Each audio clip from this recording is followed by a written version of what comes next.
Engagers, this is Professor Game, where we interview successful practitioners of games, gamification, and game thinking who bring us the best of their experiences to get ideas, insights, and inspiration to help us in the process of using games and gamification in our daily lives, for example, to learn what we are teaching. And I am Rob Alvarez. I work at IronHack, teach at IE Business School University, and so much more, and host this podcast. If you have an extra second, please go ahead and subscribe for free to our email list at professorgame.com/subscribe. Engagers, and welcome back to another episode of the Professor Game podcast. We have with us Geoffrey Golden today, but Geoffrey, I don't know how to pronounce that. Depends on on the background and how that's used. Absolutely. Geoffrey is how it's pronounced. Yeah. Like, let's see, in the States, we have Geoffrey Giraffe, who is the mascot of Toys R Us. There's Geoffrey Rush, Geoffrey Chaucer. So, and they're all pronounced it like the way I pronounce it. So, so that's good. So the famous way is what I'm trying to say. Amazing. So Geoffrey is with us today, but Geoffrey, can you let us know if you're prepared to engage? I am prepared to engage. I've got my VR gloves on. I'm putting the helmet down. I'm traveling the metaverse. Let's do it. Let's glide into the information super web 3 that's coming at us. Amazing. And we have Geoffrey Golden with us today because he's a narrative designer and a game writer. He has past clients including Capcom, Disney, Square Enix, Ubisoft, and indie studios around the world. He's written interactive stories and games in many mediums, from consoles to comic books. Adventure Snack, which is his email newsletter RPG, has been featured in Indicate, Narrowscope, Hyper RPG, and Substack. He is based in Los Angeles and has a growing library of VCR board games. So, Geoffrey, Is there anything we're missing from that intro? That is my whole life story. It sums me up as a person, as a three-dimensional person really well. So thank you. I appreciate that. And this is a first timer for me. What's a VCR board game? Yeah, what a great question.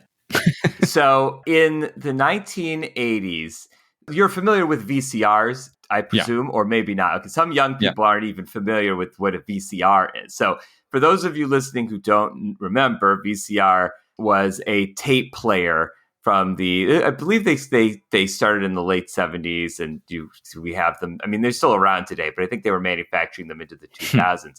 And basically, they were a popular home video format. So you'd get like movies or like 3 episodes of a television show on one VHS tape. So right around when video games crashed in the early 1980s, but before Nintendo sort of picks up the mantle, there's this period where people want the sort of in-home entertainment, that like interactive entertainment, but like they want something maybe a little bit more sophisticated or at least more sophisticated seeming than like an Atari game. And so there was this wave of VCR board games. I believe it started with Clue, VCR Clue. And basically, it's a board game with a linear video component. So oftentimes, the video serves as a timer, or there's like a host who interrupts the play to like make a new condition. There are ones in horror space. There are ones in there's like monster ones, action, adventure ones, mystery ones. So they run the gamut. I love them mostly for the cheesy acting.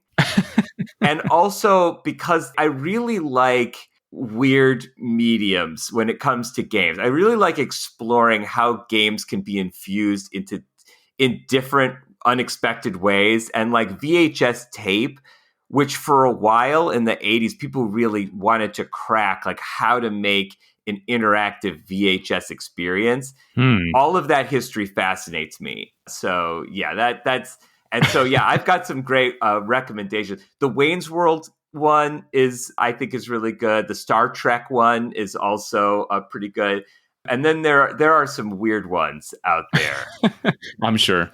So stay away, unless you really are a masochist. Stay away from the Rap Rat. You don't want to know what Rap Rat is like. I mean, now you'll be curious. The listener at home, will be like, well, You don't tell me not to look at Rap Rat. I'll look at Rap Rat whenever I want to look at Rap Rat. I'll tell you, though, you'll regret it, but by all means, go for it. Amazing. So basically, we always quickly start with, getting to know you a little bit more, and it's something of your daily life. But I think our VCR and VHS are the same technology, right? Yes, that's correct. So we now know this VCR VHS history of you, and I think we know you a little bit better after this small chat around the subject. So we'll dive right in, right? That's right. Diving right in means asking you about a story of what we like to call maybe your favorite fail or your first attempt in learning. One of those times where things didn't go your way. How did you get out of it? What did you learn from that? We want to be there in the ground level with you. You don't have to name specific names, but we want to be there taking the lessons and the punches as well with you. The first thing that comes to mind with failure is an adventure. So it was with Adventure Snack in the early years of Adventure Snack. So Adventure Snack, it's an email newsletter where I send my players interactive fiction games. So think like choose your path adventures that you could play on your lunch break. And if you want to get a sense of it, you can go to adventuresnack.com and you can see over 75 games in the archives that you can play right now. So every year with Adventure Snack, I do a reader survey at the end of the year. And in the reader survey, I found that several of my players, they said they wanted something more long form. So a lot of the Adventure Snack games, they're short and they're funny. Again, play them on your lunch break, play them while you're waiting in line, at the bank or whatever. It's sort of a shorter experience. But several players did come out and say, we want something longer. And so I thought, okay, the following year I would do an experiment and I would do a 2-part Adventure Snack that was more serious in tone and that where the choices you make from the first week would spill over into the second week. And so you would have this sort of a feeling of a bigger, broader narrative. And the game was called Flashing Red. So it took place on a spaceship that was about to explode, basically. And you are, it was put into self-destruct mode. And you are trying to survive, but you could also potentially save others. But you're a captive on this spaceship. So, it becomes a moral question of, who to save and why. It was tonally very different from the typical adventure snack. Usually, to give you an idea, like this week I released an adventure snack called You Are a Zombie Yelp Reviewer. Or other ones include like Bigfoot is Your Landlord. So this is like this game that I was working on, this 2-part game, tonally very different. But I spent a lot of time on it. And, the technology, so my email service provider is Substack. And Substack has there's a lot of great things about Substack. I do like the platform. But it's not very tech focused in terms of like feature. It's not feature rich. It's purposely stripped down to make it easier to use.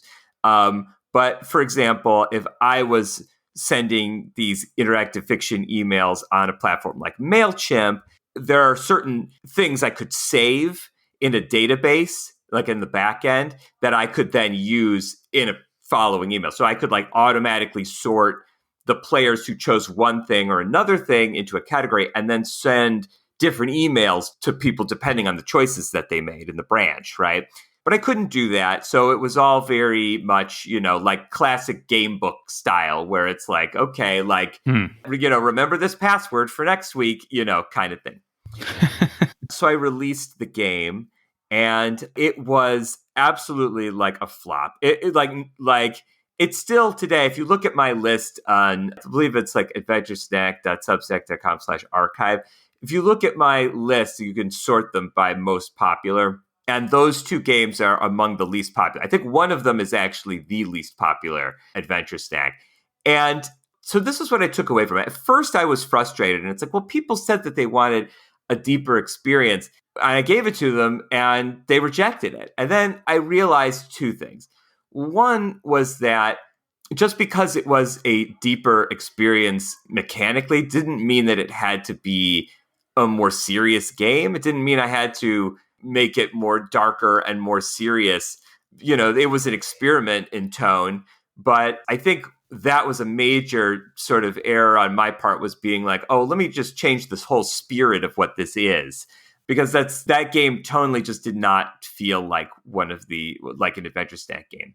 But then the other major thing was realizing, like, mechanically speaking, this format, the email format, wasn't really right for a more ambitious narrative branching game like that in terms of the way I was structuring it.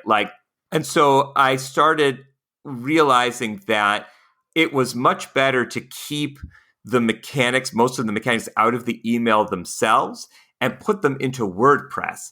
WordPress can handle a lot more mechanics. It's much more flexible. And so I started sort of expanding, rather than trying to cram all of the mechanics, roll a dice, do this or do that, into the email. Instead, I started building wherein one choice was in the email, and then that would lead you to the more complex branching stuff on the WordPress pages when you click through. And that has worked super well. And previous surveys, I've asked that question about, like, whether, and almost nobody responds that they wish the adventure snacks were longer, because I have made them longer, just more naturally, just sort of flowing with the tide of the medium, as opposed to trying to work against the medium, which is, like, I think what those early games did. I think instead I sort of built complexity in a way that was more intuitive. Amazing. So it was both a combination of what you were able to do from a game design perspective, or a game writing perspective as well, with what the actual technology was about and what was the flexibility that this was allowing you to have. So I think it's a beautiful lesson in that sense. And of course, it is definitely a lesson of, trying things out. Absolutely. I don't regret it. Like, I don't regret trying it. From that experience, I learned quite a bit about design. I think about, like, the classic Nintendo library, and I think about, like, the genres of game that did really well, particularly like platformers, say, versus like genres that maybe you didn't see that much. Anything with, like, a very long story, with a lot of, like, narrative, usually were not, successful. And it's just the nature of the platform, right? You want to build to the strengths of the platform, as opposed to trying to, I'll show that platform, I'll make this. It's like, it's like, no, like, let's look at the tools that come in the platform's toolbox and build with those in mind. Makes sense. Look at the restrictions that you have in your design. And let's flip it around and go for a quick story of actually something that went well. Like, we want to see one of those big successes that you've had, which I'm sure are plenty. And perhaps, again, anonymized or not, whatever you want to go for, we want to be there with you. We want to see perhaps some of the success factors, some of the things that you would maybe say, oh, this went well because of this and that. We want to be there with you and be excited about you making that win. Yeah. I'd like you to be there with me too. From a design perspective, one project I really like how it came out was Q the Cleverbot, which is an educational robot toy that I worked on. This would have been a couple years ago. And I love it. I have him on my desk. He's really cute. He's sort of like like five bubbles, like white bubbles all put together. Q rolls around. He has multiple different personalities that you can take, and he teaches kids how to program. So that's the big thing, is that you learn how to program with Q. And I remember the initial design meetings, because I was hired because they wanted some games that folks could play, like kids could play with their Q, to give them a sense of, like, how to use Q. So they were sort of tutorial games. And then the idea is they would play these stories, and then they would make stories and games of their own. And I remember talking about it with the creative director, and I was like, what's fascinating to me about this is you talk to Q through your app. So you can push buttons and Q will respond to you. And Q can respond in real time. And I was like, You know what? This reminds me of when I was a kid and I had a Teddy Ruxpin toy. And, Teddy Ruxpin was the talking bear. You'd put a cassette tape in, he could talk to you. But the thing is, you couldn't talk back to Teddy Ruxpin. Like, you couldn't have a conversation with Teddy Ruxpin. And it occurs to me that, like, this is an opportunity to create a conversation with the kid and their toy. And I thought of my training before I was a game writer. I did comedy improv, and I thought, like, oh, that's what this should feel like. Like, it should feel like an improv scene that the kid is having with their toy, with their Q robot. How cool would that be? And so that was sort of what we agreed on, that was going to be our guiding star in terms of the design principle. And so I started writing with that in mind, and I looked at, like, what Q could do. Like, all of the different, like, things. Q can dance in funny ways. Like, Q can light up. Q can light up. Q can cut different color lights. Q can find its way around various corners and do neat things. And so I sort of, like, looked at all the features list, and then I was like, okay, like, what's like a compelling story that we can tell that can kind of demonstrate all of these capabilities for kids so that they'll want to create a game kind of like this. And I remember one game sticks out for me. We did, I think, a series of games that folks were able to download from their app store. And so we did a series of them. And one of them I really liked, which was that Q is hacked. So your clever bot all of a sudden starts, like, flashing red.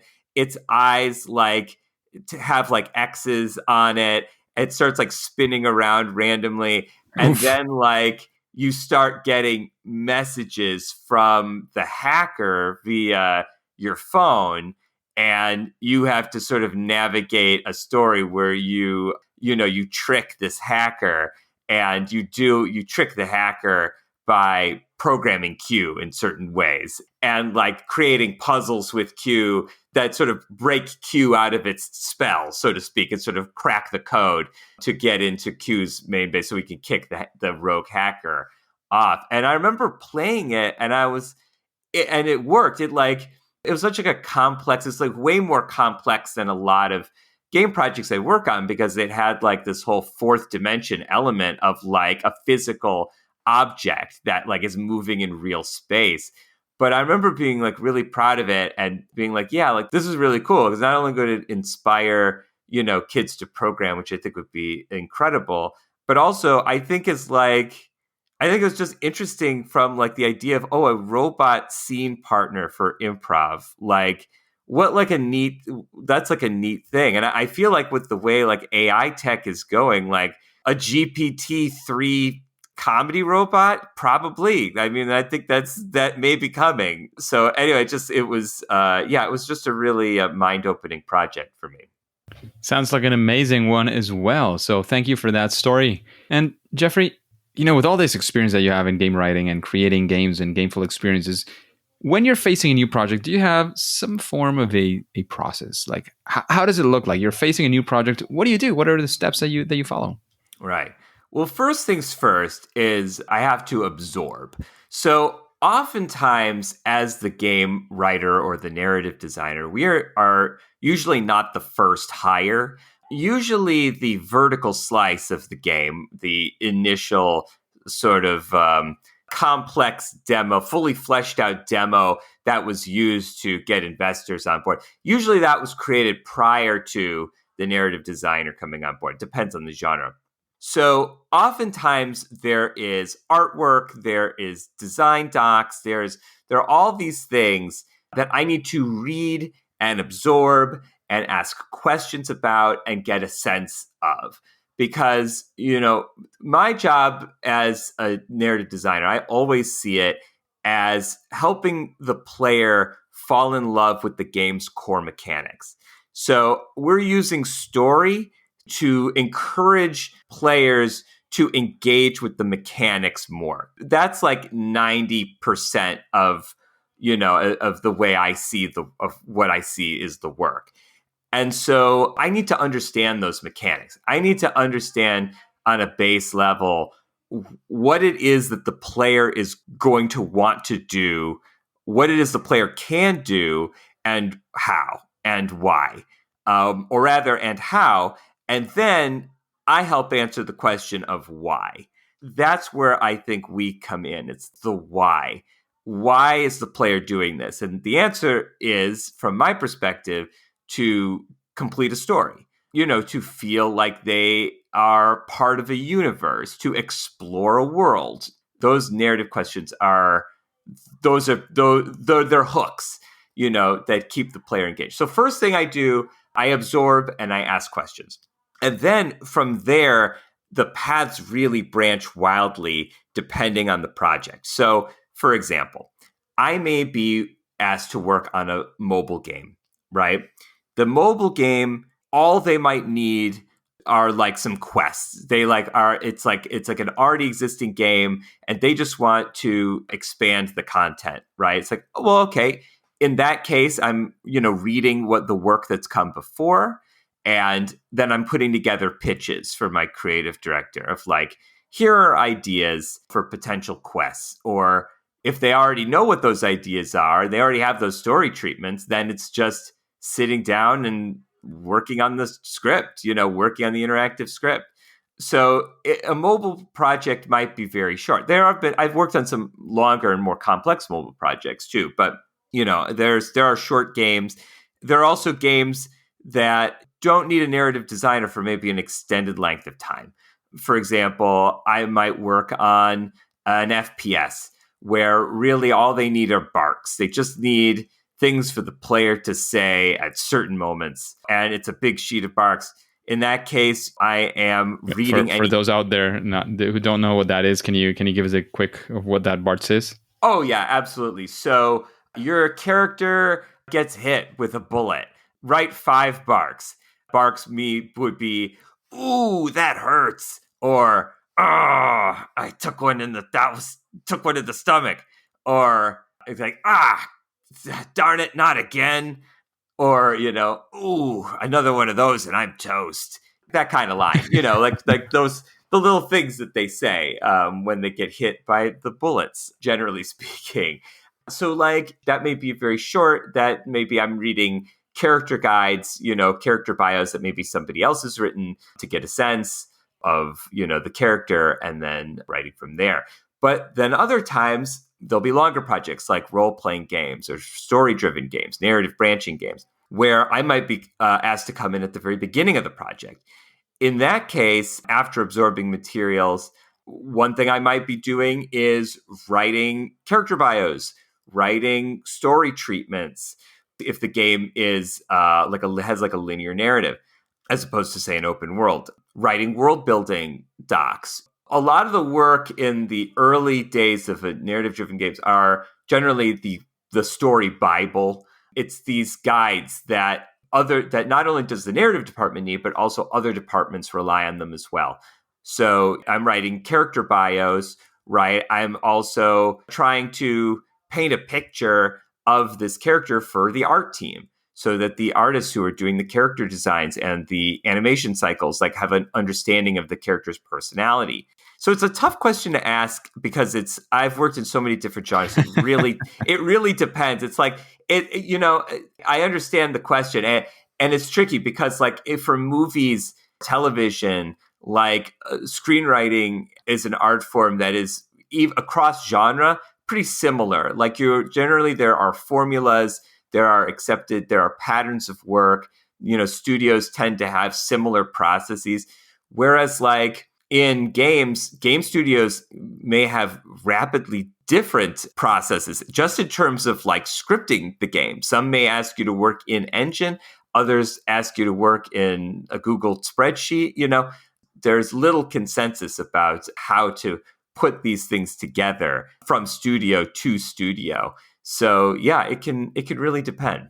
Sounds amazing. So basically adapting to what others have, and depending on your involvement, it might look like this or look like that. Is that a fair, though very, very summarized summary of what you said? Yeah, that's the Cliff Notes version. And it's very well summarized, by the way.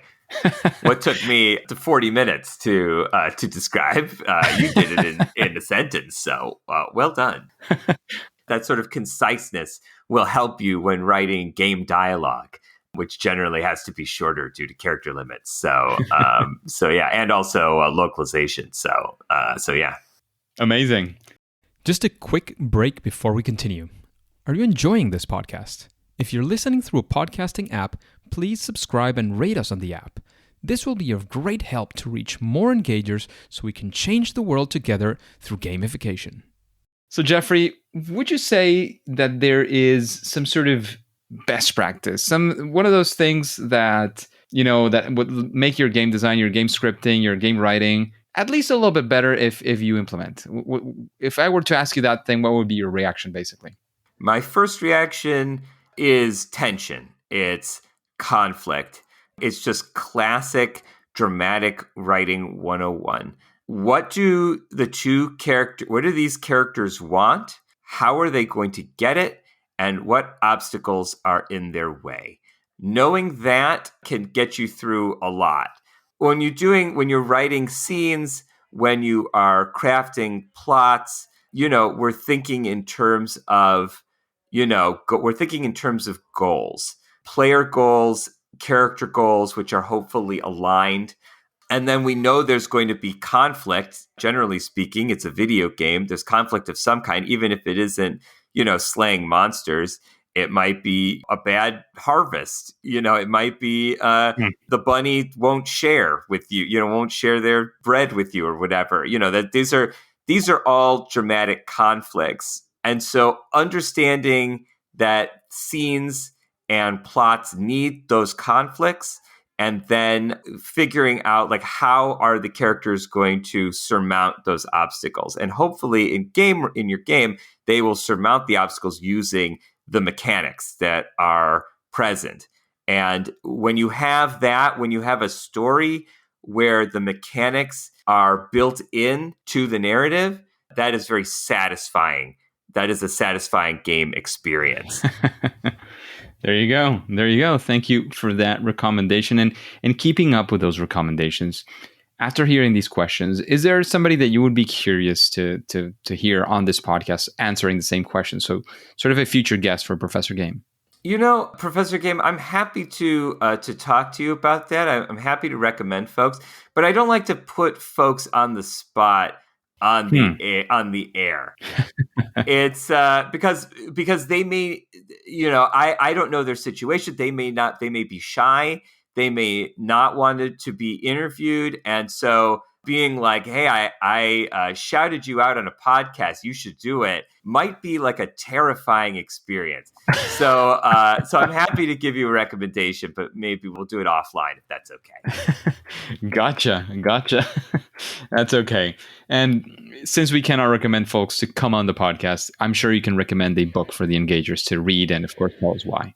Absolutely. A book I'd recommend that I really enjoyed reading was Blood, Sweat, and Pixels by Jason Schreier, as I think how his last name is pronounced, and forgive me if I mispronounced it, Jason. Assuming you're listening to this, and the odds are 100%. It's a great book, and it's stories about the development of games.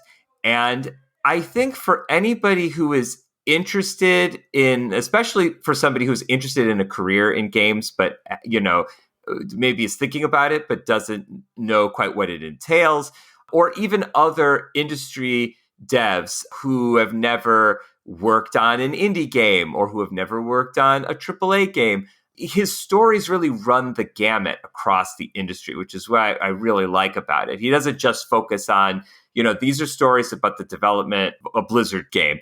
Like he looks at the Shovel Knights and the Blizzards of the world and the Diablos of the world to try to get a sense of what are some of the commonalities in the game development process. And I think it's really helpful to understand what other teams go through when working on a project. So you have the benefit of understanding that experience so that you can make recommendations and such for when you're working with a team. Amazing.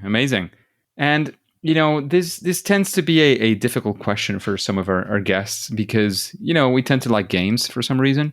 And it has to do with, what would you say is your favorite game? Ooh, yeah, my favorite game, like of all time.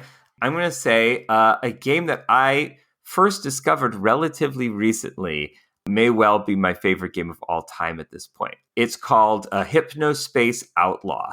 It is a visual novel type game, but it's not structured like a classic visual novel. It takes place in an alternate past wherein we use the internet in our sleep. And the internet is sort of a GeoCities meets America Online-esque, like retro future internet space. The player is hired as a content moderator to go to different users' pages and flag content as being inappropriate for various reasons. And the thing I love about the game, besides the overall aesthetics of it, it has a lot of there's like MP3s that you download that are like funny parodies of various, there's mini games, like a Pokemon got to catch 'em all type experience across this universe. But what I really love about it is that it's the story of a community. You see how your actions as a content moderator affect this community of internet users at large. And community is a space that isn't explored as much in game narrative.